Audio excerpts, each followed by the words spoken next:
Brahma Gurur Vishnu Gurur Devo Maheshwara Gurureva Param Brahma Tasmai Shri Gurave Namaha Chinmayam Vyapiyat Sarvam Trailokyam Sacharacharam Tatpadam Darshitam Yena Tasmai Shri Gurave Namaha. Om Shanti Shanti Shanti.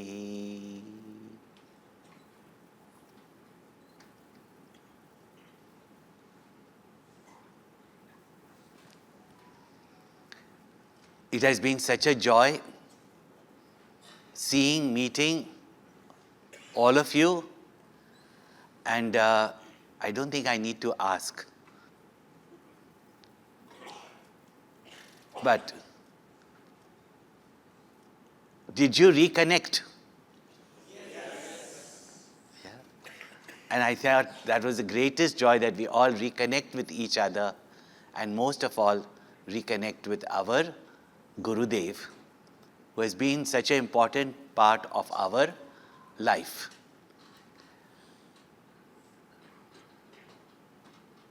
Pujya Gurudev, as we all know, started this whole mission to spread the knowledge of Vedanta, which is the foundation of our culture, foundation of our nation, that makes us, in spite of our diversities, a united nation. Have you ever wondered that a country where every 20 kilometers is different food, different clothing, different dialect, yeah, for centuries has remained as one Bharat? It is because of this great foundation that not only built such a great cultural society, prosperous, knowledgeable, and at the same time, in spite of the world being full of conflicts, everything was to establish peace.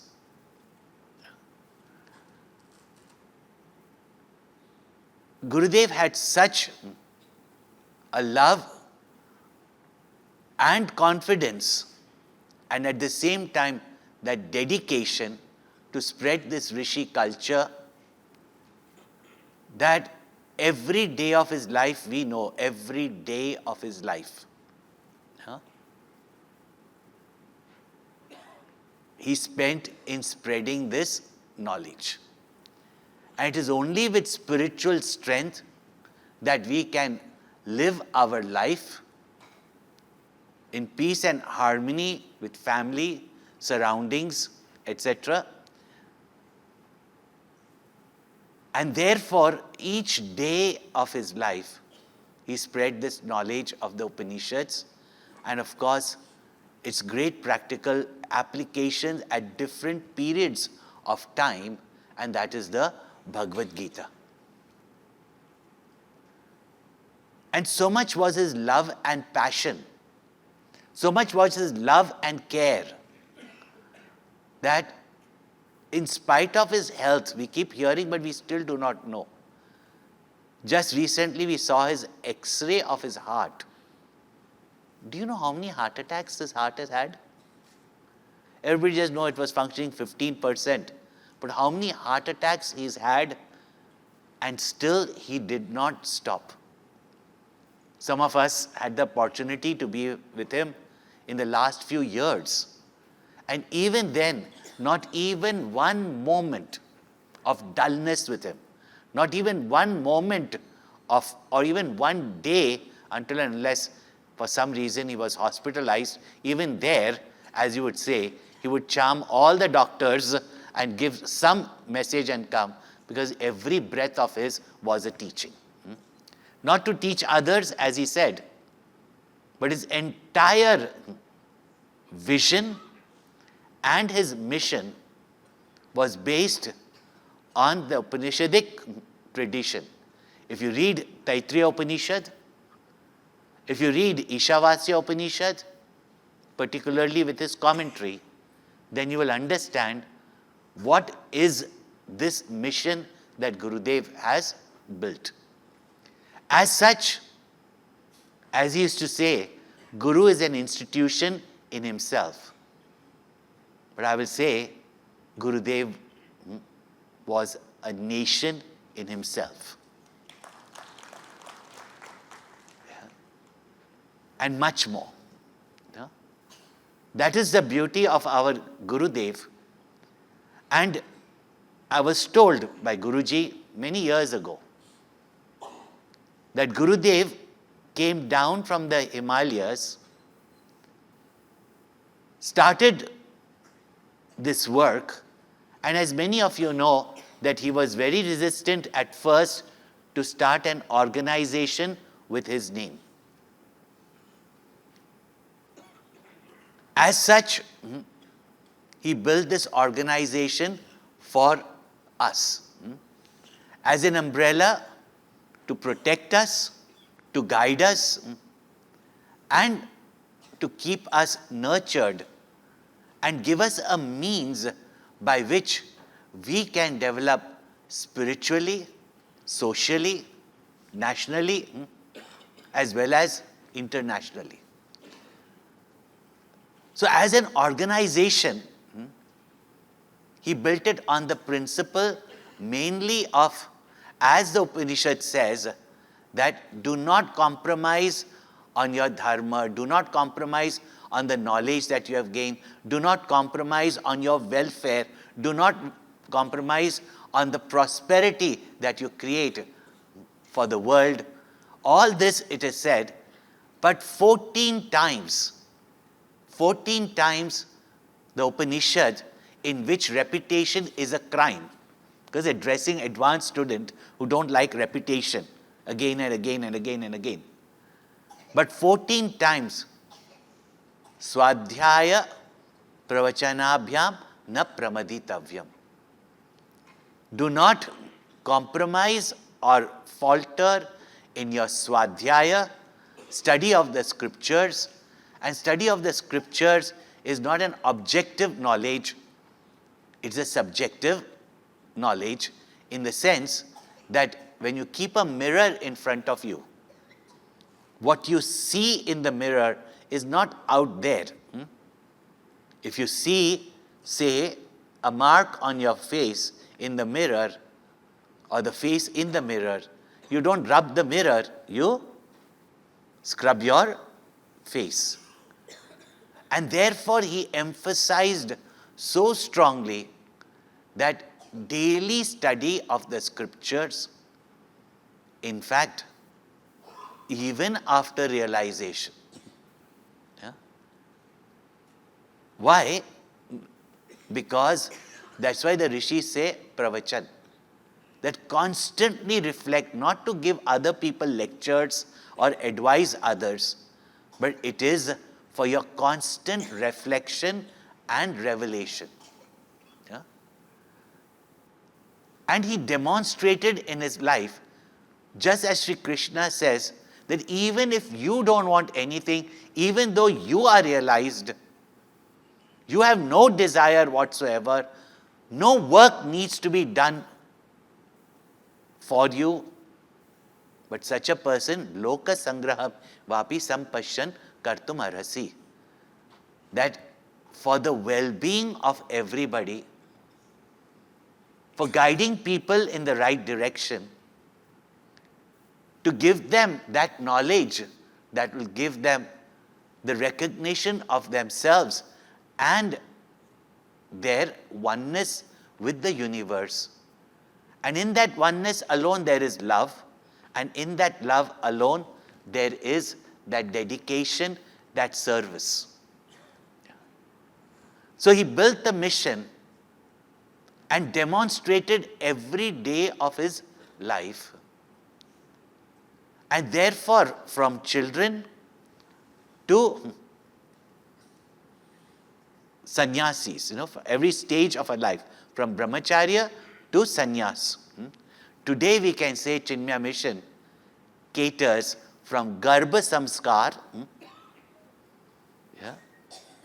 like our Hindu culture does, from garbha samskar, so from the womb rightly to after the tomb.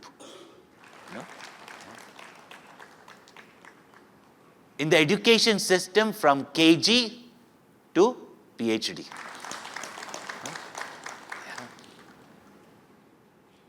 Literally like Lord Vishnu, pervading in space and in time.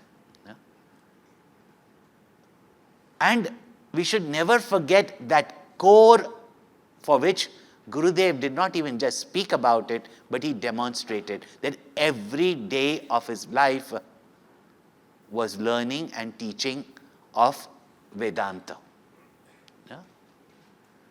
And therefore, every time he signed, I remember I went as a teenager giving Gurudev my Bhagavad Gita. Very humbly, will he sign it? And he immediately picked it up, signed it.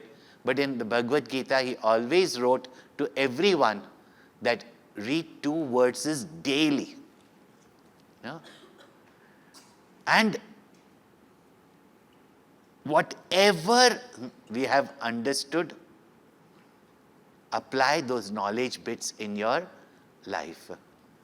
And the joy of fulfillment that you will experience is the smiling face of the butter thief of Vrindavan. The sense of fulfillment that you feel is the vision of the butter thief of Vrindavan. And therefore, all the programs that he created for us to grow, to learn, to grow, do our sadhana, and the greatest sadhana is seva. And everything that he visualized for the mission as an organization is there in our mission pledge. Summarizes everything. People keep asking, what do we do? How can we be a Chinmaya devotee? Let us take or recommit from today that are we going to spend every day reading 2 verses of the Bhagavad Gita or the Upanishads? Can we recommit? Yeah? 2 verses daily with his commentary.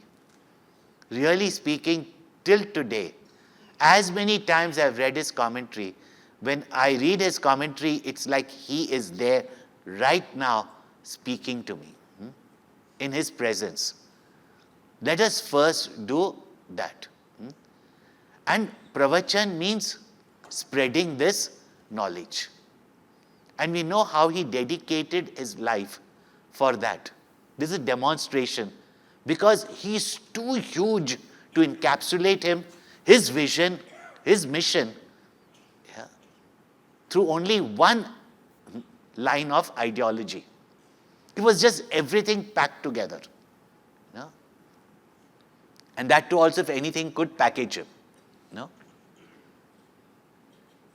And anyone to say that this alone is his vision, that alone is vision, is impossible, because his vision translated into every aspect of our life, whether it was the education system, whether it was medical care, and even if it was not a service that at the moment the mission is doing, but the guidelines as to how it could be done.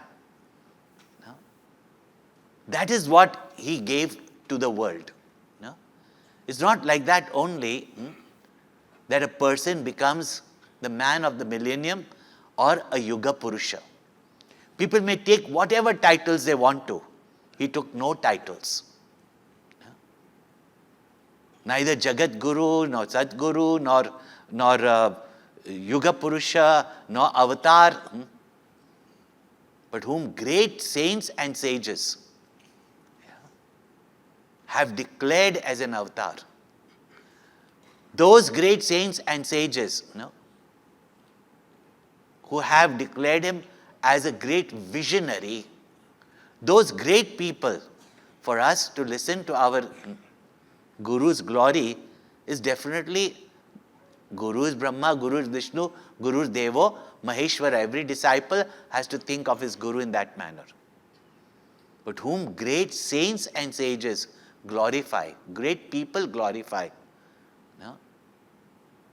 who themselves are men and women of knowledge. Such people, such a personality is one in an era, and we should feel blessed that we are a spark of him. We are his children, and most important, we are his CHYK. And I think you all have proven, I know all of you have proven that once a CHYK, always a CHYK. The way you all were dancing, the way you have to be sent to your rooms at night.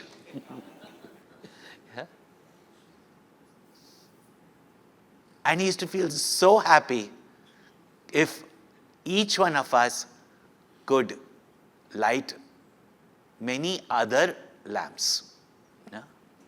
Such was his dedication for this knowledge that he was not here to give us some information, etc., or just to inspire us. I've shared it with our brahmacharis and swamis in the conference, but I cannot but remember this was the last trip I had with Gurudev in 1993, the month of June in London.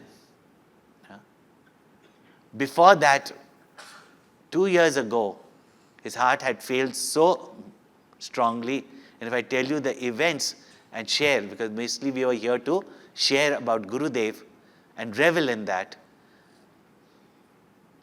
how his heart had failed in 1991 before the Swarna Tulabharam, his 75th birthday. But he rose back again to travel round the world, because at that time he had the vision of the Chinmaya International Foundation, and once he casually mentioned that one day it will become a university, and it has become a reality. Where he mentioned that we have to revive our Indian knowledge systems and integrate it with modern knowledge systems, contemporary knowledge systems. But to tell you that what was his dedication, he traveled around the world, went to the different universities himself, did the Gita Marathon camp. I remember that once the doctor had told him not to speak more than 20 minutes, but he went to Chandigarh for the first time. So many Sikhs were attending, being in his presence. And when they were asking questions, he would go on for 1.5 hours. But one day his heart started palpitating, and knows that we were getting quite nervous. He looks at the doctor and says, "You came to look after me, and I've spoken for 1.5 hours and you've not stopped me?" For Gurudev to say that, but who can stop Swami Chinmayananda from speaking? Please tell me. You could not even interrupt him. So when I went with him to the room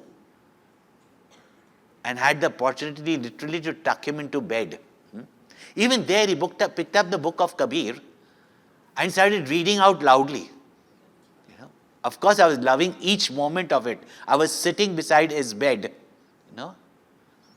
and he read out to me the works of Sant Kabir, and he says, see how all these great saints speak of that same one eternal truth. Great saints, one eternal truth. How he speaks about Advaita. I was loving it, but in my heart I'm saying you should not be reading out, I could read it out to you. And just when finally he kept the book aside and I was about to go out, he just speaking to himself, I overdid today. I went to him, I took that opportunity, and as shy and quiet I was, I went up to him and I said, Gurudev, if you overdo, can we stop you? I mean, I better take permission from him, otherwise in the audience you would be scolded. And 14 years I've been with him, I've never got a scolding, as much as people have the impression that he was a fiery, angry person. He was not. He was just like a grandfather, so full of love and compassion, you could get away with a crime. Even if you say he was a disciplinarian, and he got only angry when you broke any discipline, even that's not. The only time he showed anger, even after you have done a good thing, is when you had an ego. Because as in Narad Bhakti Sutra it is said, Bhagwan cannot bear seeing you suffer because of your ego. That's why Bhagwan is enemy of Ravan, enemy of Kamsa. So I took permission from him. That time, emails had still not started, but I immediately informed all those who were traveling with Gurudev that if Gurudev speaks more than what has been allotted. And finally the doctor said, well, this is Swami Chinmayananda, right? So they said not a minute more than 1 hour, because he started his discourse. He sat on Jagdishwara temple after the Swarna Tulabharam 15 minutes talk, and he's asking me, how was I yesterday? I mean, Gurudev asking for a compliment from a bachcha like me, brahmachari that time. I don't know what to say. I said, Gurudev, fantastic as usual. No, that okay. Did I look sick? I said, no. Then next month I'm coming to Hong Kong.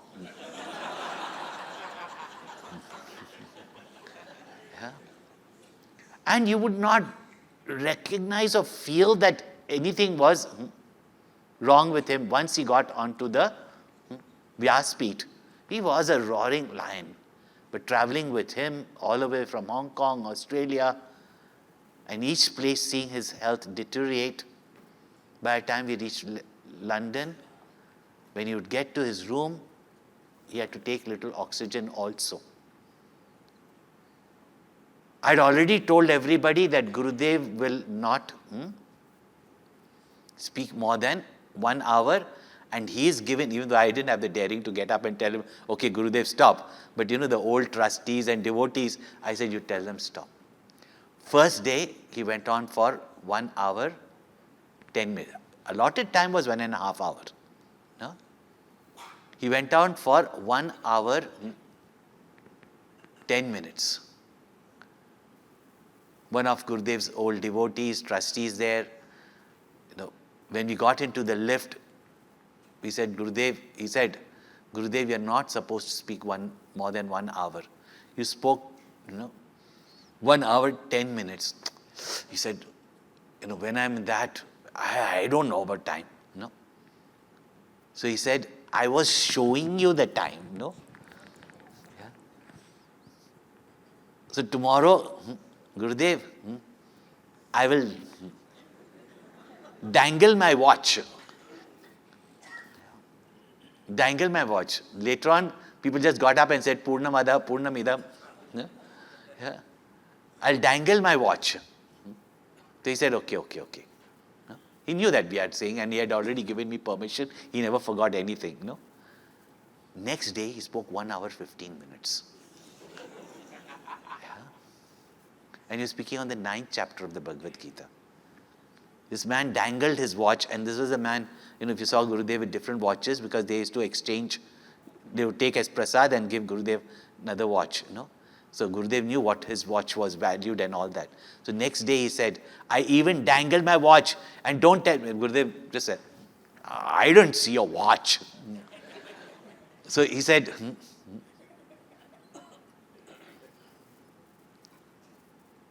I was showing and you looked towards me. He said, I was looking at you, not your watch. So he said, Swamiji, then tomorrow, and it was a solid watch, won't tell the brand, But he said, tomorrow, if you continue, Gurudev, I'm going to drop the watch. And it will fall with a thud. Don't say that you disturb me. You have to stop. So he said, yes. Next day he was speaking of neither they are in me nor I am in them. Nobody wanted him to stop. But we both sitting there, he took his watch, he hit it on the ground. Luckily it's one of those solid watches that never break. And Gurudev did not stop for 1.5 hours. 1.5 hours.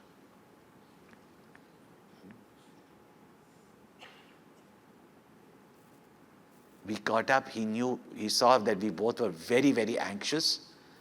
Yeah, I can't show any feeling of being upset, but he was very upset. He said, you didn't even care for my watch, it broke or anything, you did not stop. And I tell you, he just looked at me and he said, they will not understand. But you know where I was taking them. If I stopped now, then tomorrow how long it will be to take their minds to that level. He was not here to give us information. He was here to give us that knowledge for our self-realization, and he did not just teach, he showed. And for that he didn't care that if his heart collapsed, let it collapse, even if one of us were to realize. Pujya Guruji told us many years ago, and he just told that person and me, that same devotee was pretty much, very much on all our trusts. He said, Gurudev had said that he will continue his work till he has created 100 people like Swami Vivekananda. And then he will go back to the Himalayas.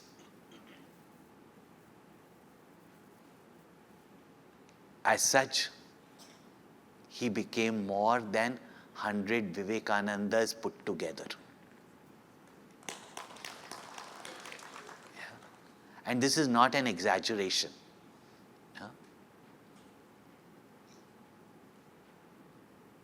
Every breath, everything he did. We are coming up to his 75th year of starting this mission. In his lifetime, he alone reached out and laid the foundation of all our projects. And we have just been instrumental in building upon it. Everything that had to be done, he has done. And 75th year of Chinmaya Mission.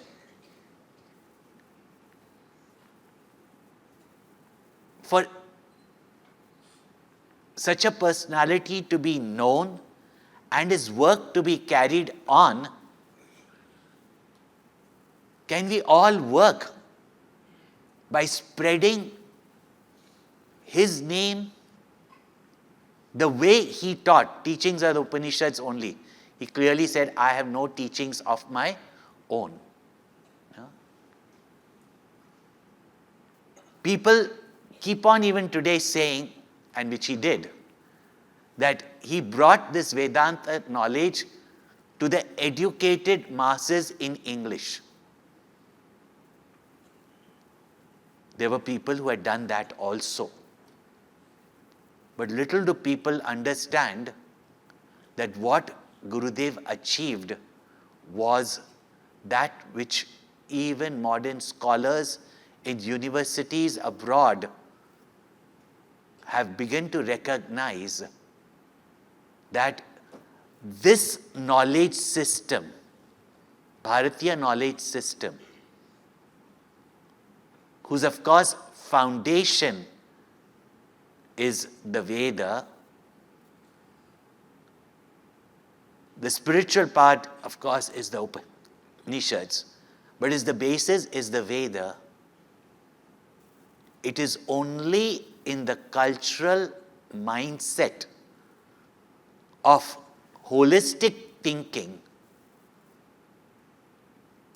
that it can be understood, not the linear mindset with which we have been given education in a language which was only linear.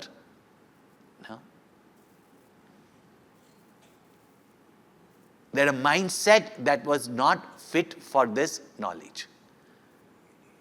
Where even today the world thinks that unity is in uniformity, our Vedic culture, Sanatana Dharma, and Indian knowledge systems have taught us that how to see unity in diversity. Yeah? Big difference. We cannot say that we are one, but we can definitely recognize that which is common, that golden thread that binds all the pearls together. That vision is not possible. Lose a language, you've lost a culture. Lose a culture, you've lost a certain way of thinking. And with that way of thinking, our Indian knowledge systems, and this I know from the professors, researchers in the Western world, that it is not possible. They've said that there are formulas which we Indians don't know. There are formulas that even a child in seconds can calculate, which those days computers could not calculate in days. But they only said, we do not know how they came about with this. Evidence is there. No? Today also, in our university, professors, etc., are wondering, how can we revive this knowledge system? Because even to understand them, little do we know that 25,000 known books of our Indian sciences are in the libraries of the universities abroad.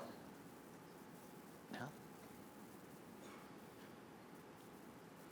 And to understand them, yeah? And I keep repeating that if we understand, which has been ingrained in our own Chinmaya system of teaching and learning, yeah, if that mindset, those of us who have the ability, yeah, can revive our Indian knowledge systems. Yeah.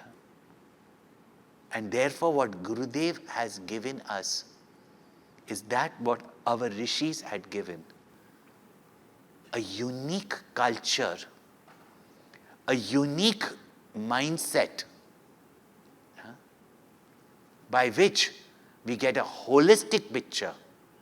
Otherwise, we are all geared with the education, upbringing and systems where each one wants us to be the way they want us to be, and we will easily follow it. Yeah. The last pandemic is an example of it. Yeah. That brought the whole world down to its knees without thinking. Yeah. Without finding alternatives. Yeah. So what Gurudev has given us, and every aspect of the mission.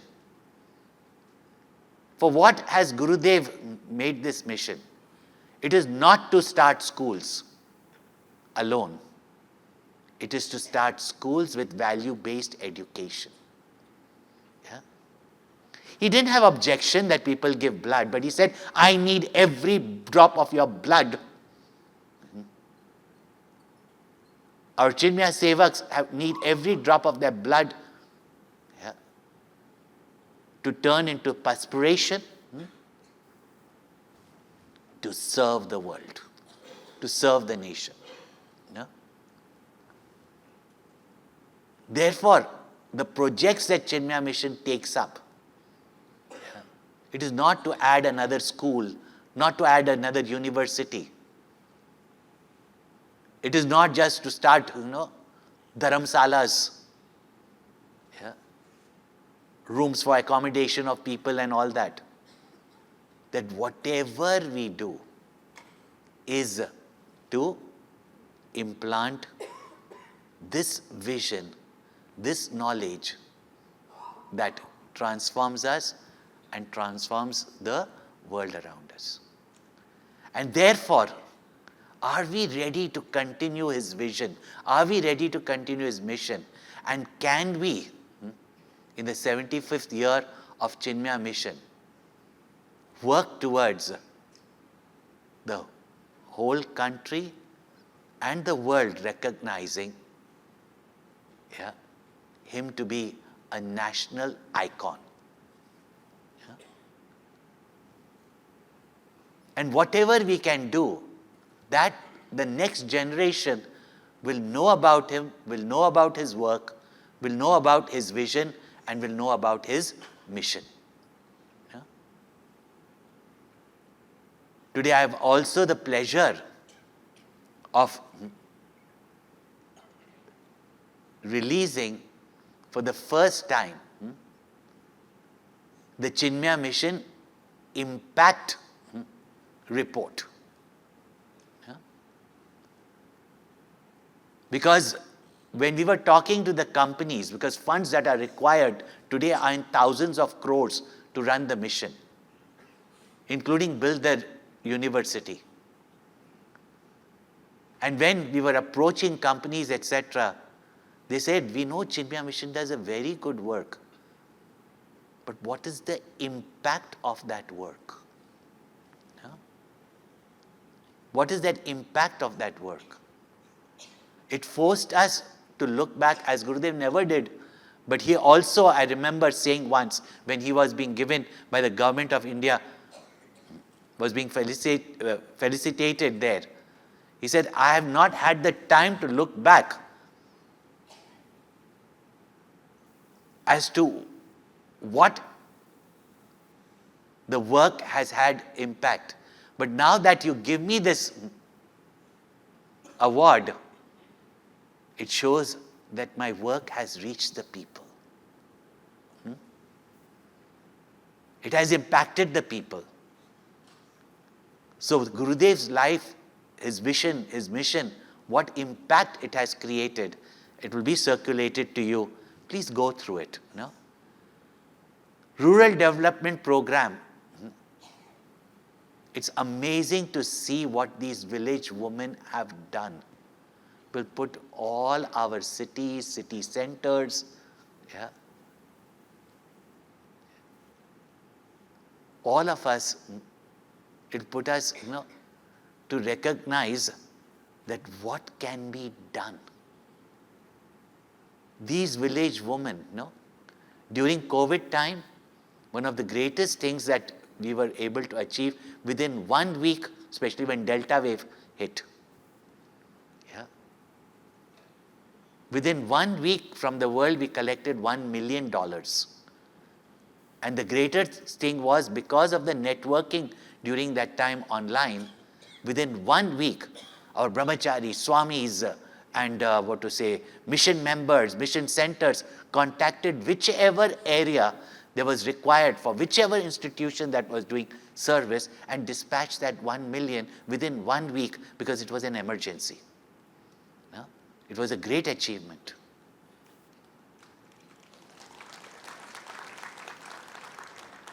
But do you even know what the village woman did in our self-help group in COD? How much do you think they could have raised?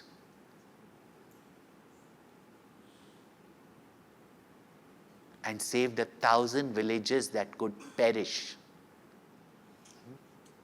That could perish. And nobody would know that they existed. Not due to the virus. Virus didn't touch them. The economic disaster that they would have in their life, and how it would have impacted the nation, the country, if there was no produce from these villages. 1,000 villages. How many people's life they saved and kept them productive, and not through donations. With what they have learnt in COD, they raised at that time equivalent to $3 million, which is 18 crores. All by returnable loans. And 100% is returnable. That was, you can imagine how much they created for the economy. And when I met them, I didn't know whether to get up, salute them, bow down to them. No? And I was with all these people internationally and big cities for a camp there, with that little opening that had happened. And when I told them, how did you even think? How did you even think that you could do it, and how did you do it? You know how humble was their reply? They don't know English. They were illiterate. Yeah? They said, this is what we have learned from the Bhagavad Gita. This is what we have learned from Gurudev. This is what we have gained from God.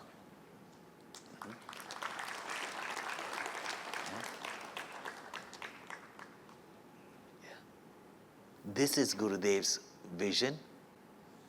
This is what Gurudev's warriors, sevaks have to be. And you've seen, you have experienced, and some of you have been.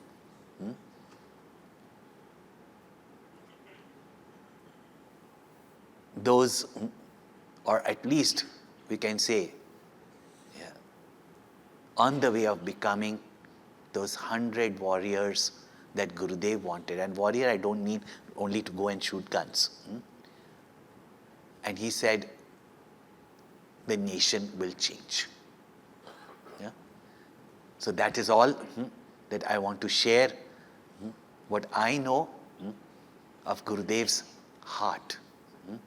And from heart to heart, I just wanted to share this with you. Not that this is what you have to do or that is what I have to do. Each one of us, if we offer our heart in love to Gurudev, then what he makes of us cannot be something ordinary, like these village women. Om Purnamadaha Purnamidam Purnat Purnamudachyate Purnasya Purnamadaya Purnameva Vashishyate. Om Shanti Shanti Harihi Om Shri Gurubhyo Namaha Harihi Om.